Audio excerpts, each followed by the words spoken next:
Sir ఇప్పుడు ఈ మెడిసిన్‌ని వాళ్ళు ఒకవేళ స్టార్టింగ్ స్టేజ్‌లో ఉండి వాడుతూ ఉన్నారంటే మీరిందాకన్నట్టు ఆ డోపమైన్ నర్వ్ కానీ ఏదైతే ఇబ్బంది పడుతుందో అది సెట్ అవ్వకపోవచ్చు గానీ సింప్టమ్స్ ఆపుతుందంటున్నారు కాబట్టి సో మీరన్నట్టు వాళ్ళ బాడీ కండిషన్‌ని బట్టి ఆ మెడిసిన్స్ వాడుతున్నా కూడా వాళ్ళకి ఇంకో కొంచెం అడ్వాన్స్ స్టేజ్‌కెళ్ళే ఛాన్స్ అయితే ఉందంటారు. అడ్వాన్స్ స్టేజ్ అందరూ ఎళ్తారు. ఓకే. క్వెషన్ ఏంటంటే ఏ టైంకెళ్తారని. ఆహా! సో, అది depends mostly on genetics right. Or genetic factor. వాళ్ళ body condition. Right. Yeah! So, advance స్టేజ్‌కెళ్ళకుండా అయితే ఇప్పటివరకు ఆపే ట్రీట్మెంట్ ఆప్షన్ లేదు. దాని మీద చాలా రిసర్చ్ నడుస్తుంది. Right. Exact. Lot of research is going on. దాన్ని అడ్వాన్స్ స్టేజ్‌లోకెళ్ళకుండా ఆపొచ్చా?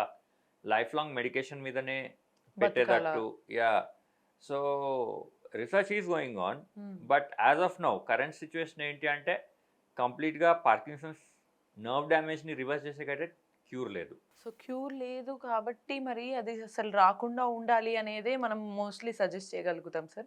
సో, అలా రాకుండా ఉండాలంటే ఏం చేయాలి అని అంటారు?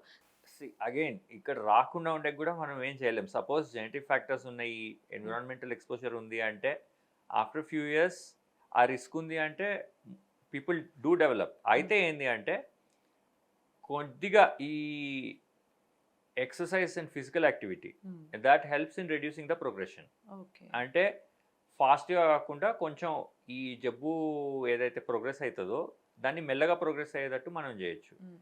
Exercises, physical activity, walking and some research in tai chi హుహు. దట్ హెల్ప్స్ అన్నమాట. Okay. So these things little bit there is effect. Sir ఇంకోటి ఈ పార్కిన్సన్స్ డిసీజ్ రావటానికి, దాంట్లో సింప్టమ్స్ ఏవన్నా రావడానికి ఇప్పుడున్న లైఫ్ స్టైల్‌లో సిగరెట్, మందు అందరూ తాగుతున్నారు. సో, అది ఈ పార్కిన్సన్ డిసీజ్‌కి ఏమన్నా ఎఫెక్ట్ అవుతుందా? దానివల్ల గూడా వచ్చే ఛాన్స్ ఉందా? లార్జ్‌లీ లేదు. సో, అండ్ కొంతమంది నిద్రలో ఉన్నప్పుడు సడెన్‌గా మీరన్నట్టుగా మాట్లాడడము, ఇవన్నీ చేయటమే కాకుండా గురక పెట్టడం గానీ, లేకపోతే సడెన్‌గా ఉలిక్కి పడుతూ ఉంటారు సార్. నిద్రలో నుంచి ఉలిక్కి పడతారు, మళ్ళీ నార్మల్ అయిపోతారు. సో, పక్కన వాళ్ళు ఏమైందా అని కంగారు పడతారు. ఇది కూడా పార్కిన్సన్స్ డిసీజ్‌లో ఒక భాగమా? Largely not. ఈ హిప్నిక్ జర్క్స్ అని చెప్పేసి ఉంటాయి. హ్మ్.